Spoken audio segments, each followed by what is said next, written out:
আসসালামু আলাইকুম ওয়া রাহমাতুল্লাহি ওয়া বারাকাতুহু। ইন্নাল হামদালিল্লাহ ওয়াস সালাতু ওয়াস সালামু আলা রাসূলিল্লাহ। আম্মা বা'দ ফাআউযু বিল্লাহি মিনাশ শাইতানির রাজীম। বিসমিল্লাহির রাহমানির রাহিম। শাহরু রমাদান আল্লাযী উনজিলা ফীহিল কুরআন হুদাল লিন-নাস ওয়া বায়িনাতিন মিনাল হুদা ওয়াল ফুরকান। সাদাকাল্লাহুল আযীম।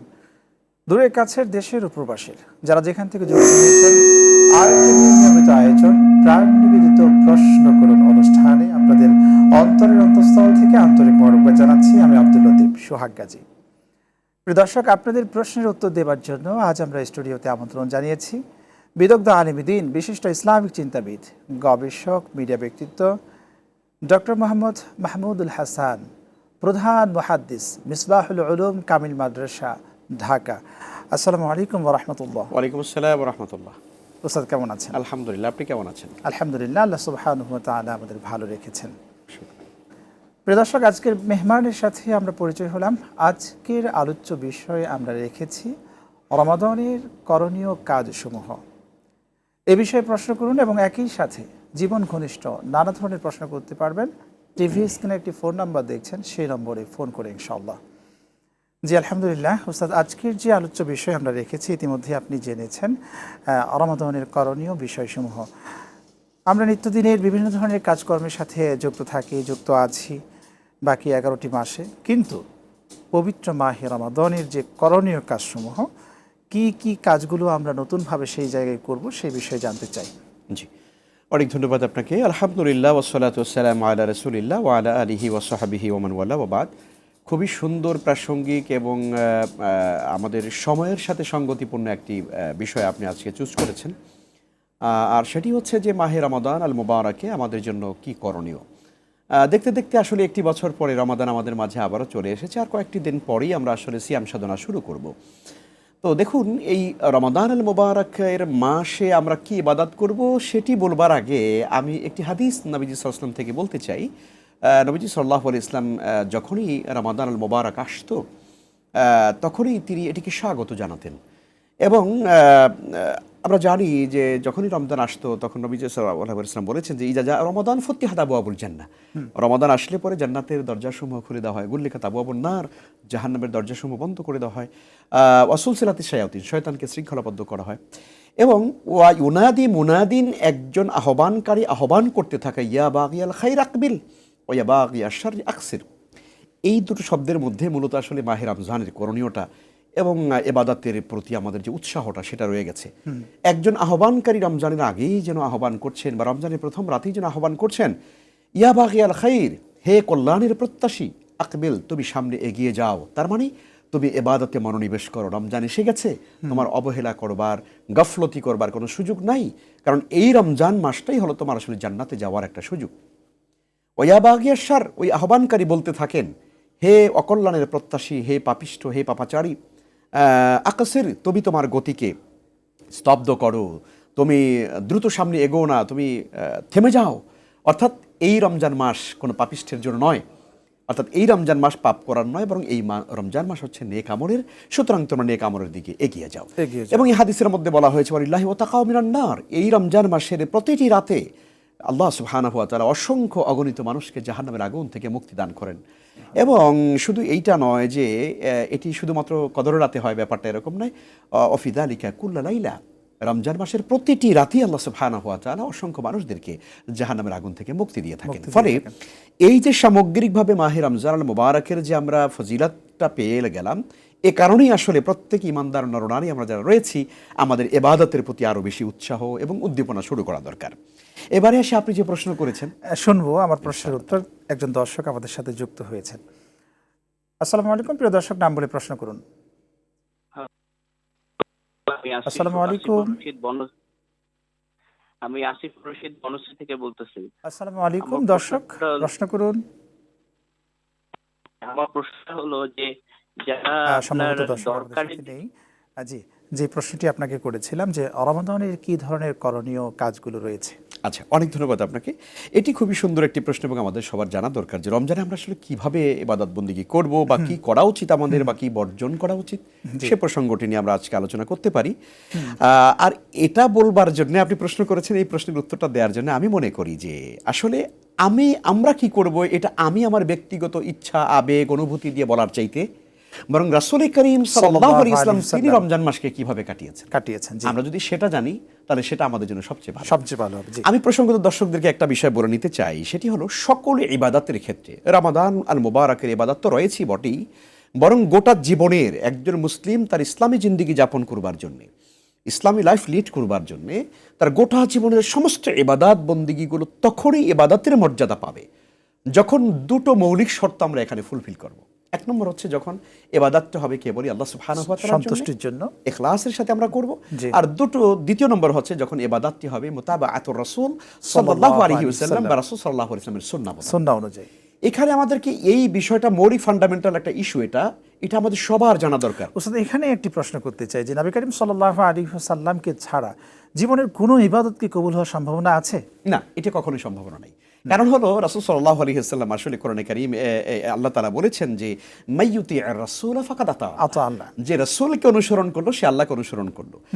অন্য আয়াতের মধ্যে আসছে কুল ইন কুনতুম তুহিব্বুনাল্লাহ ফাত্তাবিউনি, তোমরা যদি আল্লাহকে ভালোবাসতে চাও, আল্লাহর ইবাদত করতে চাও, আল্লাহর রেজামন্দি অর্জন করতে চাও, আল্লাহকে সন্তুষ্ট করতে চাও, তাহলে তোমরা আমাকে অনুসরণ করো। যে আমি কিভাবে করছি দেখুন, আমরা নামাজ পড়ছি, নিজের মতো করে নামাজ পড়লে কি হবে?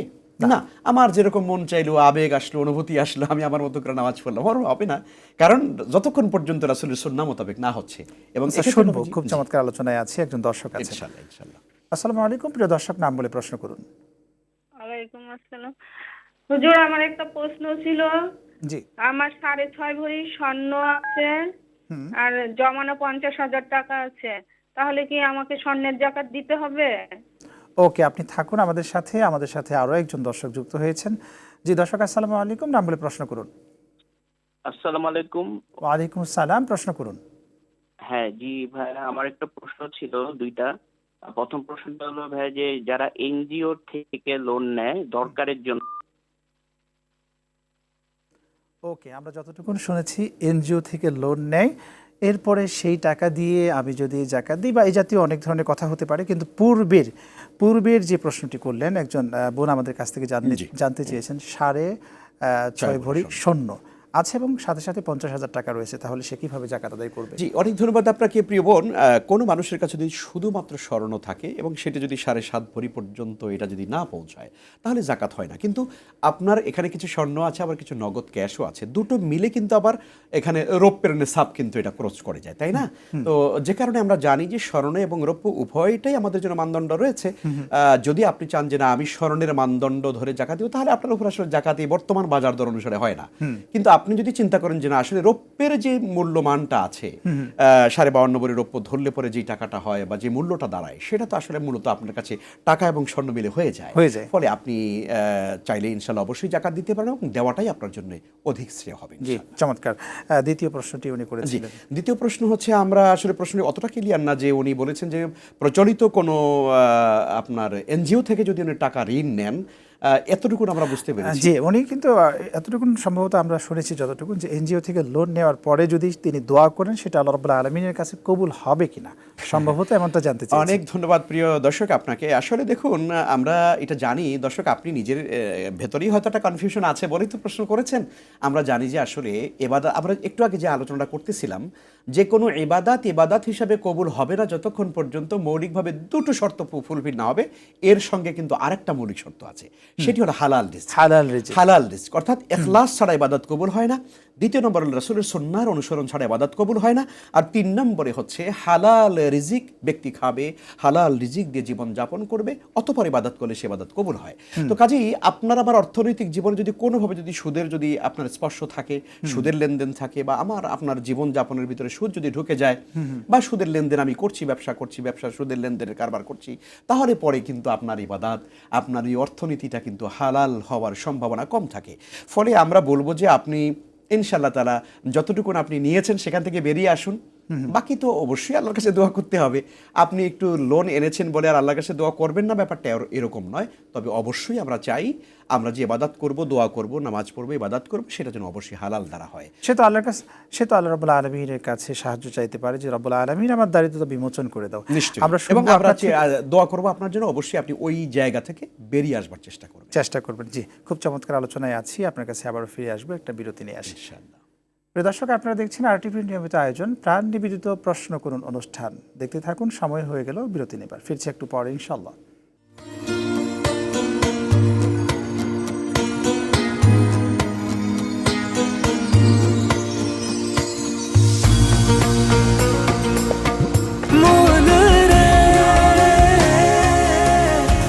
এভাবে ভরপুর বেঁচে থাকাটাই জীবন, আর জীবনের স্বাদের অনিবার্য সঙ্গী প্রাণ।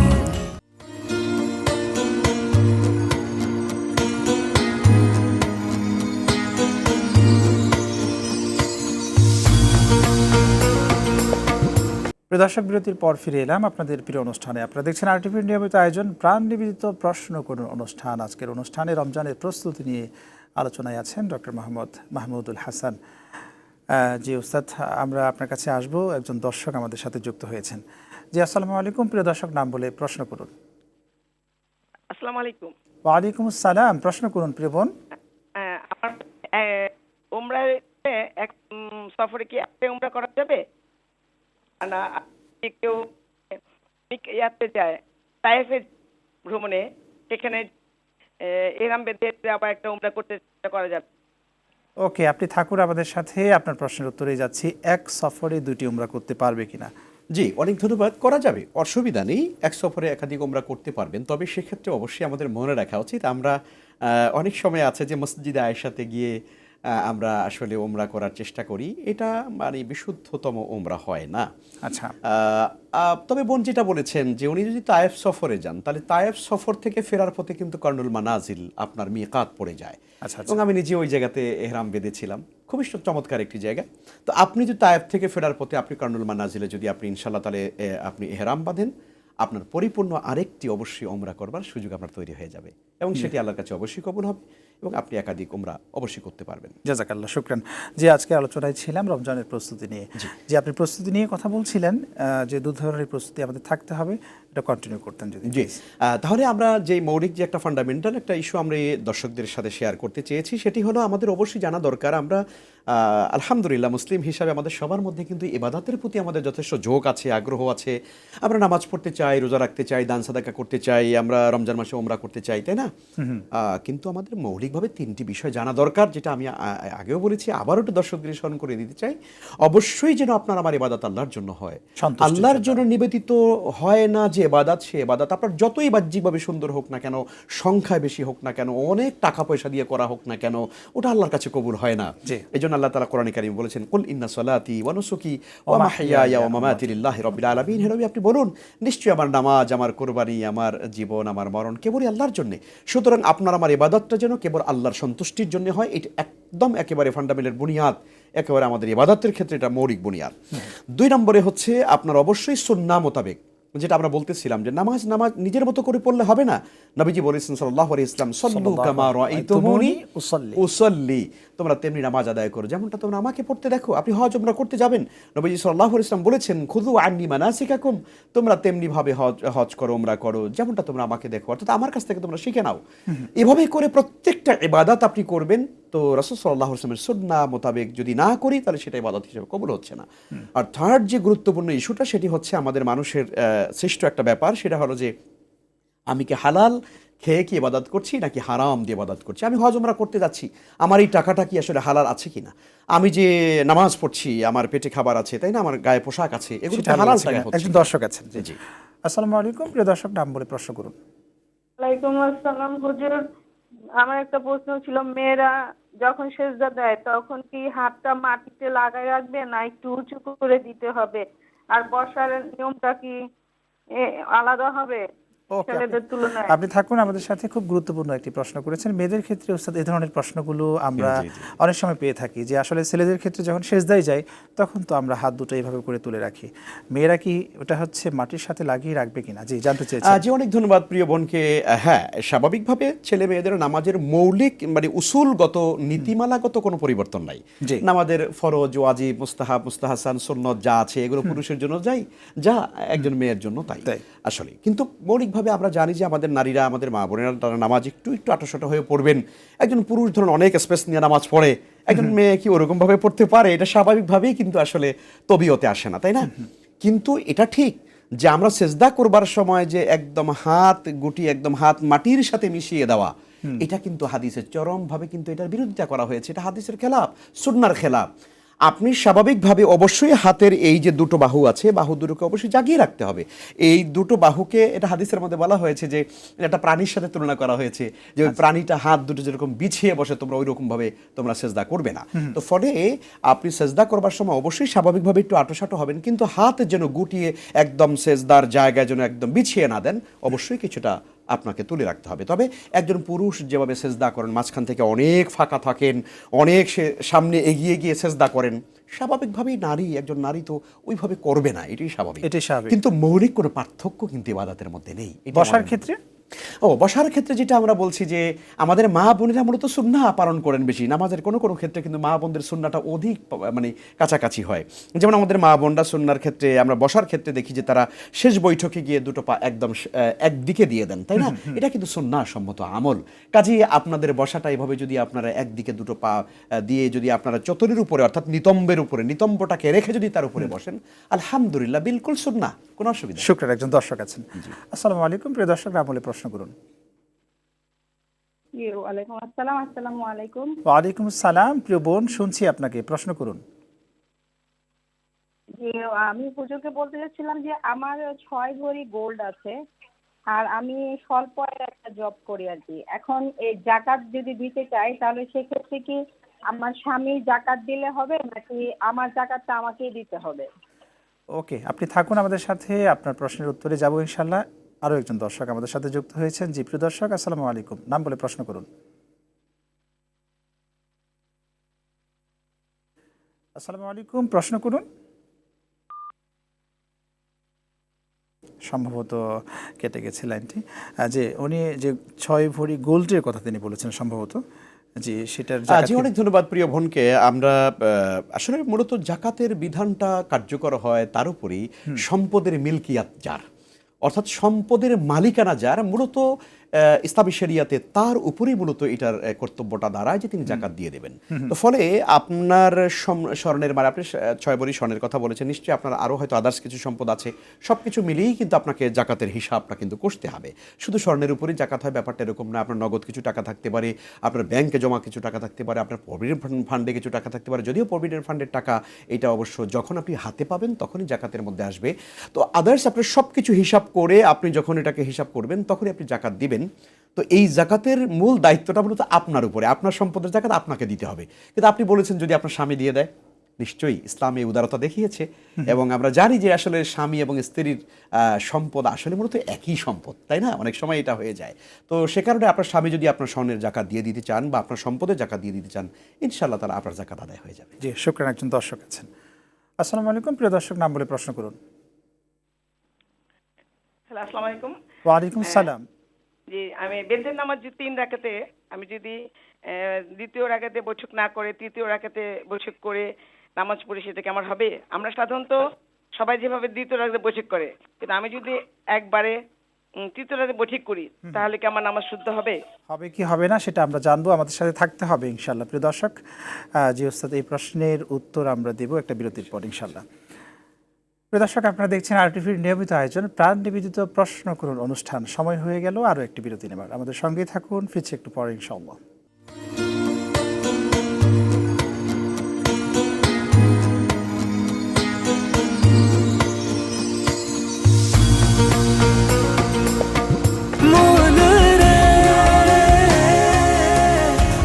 এভাবে ভরপুর বেঁচে থাকাটাই জীবন, আর জীবনের স্বাদের অনিবার্য সঙ্গী প্রাণ।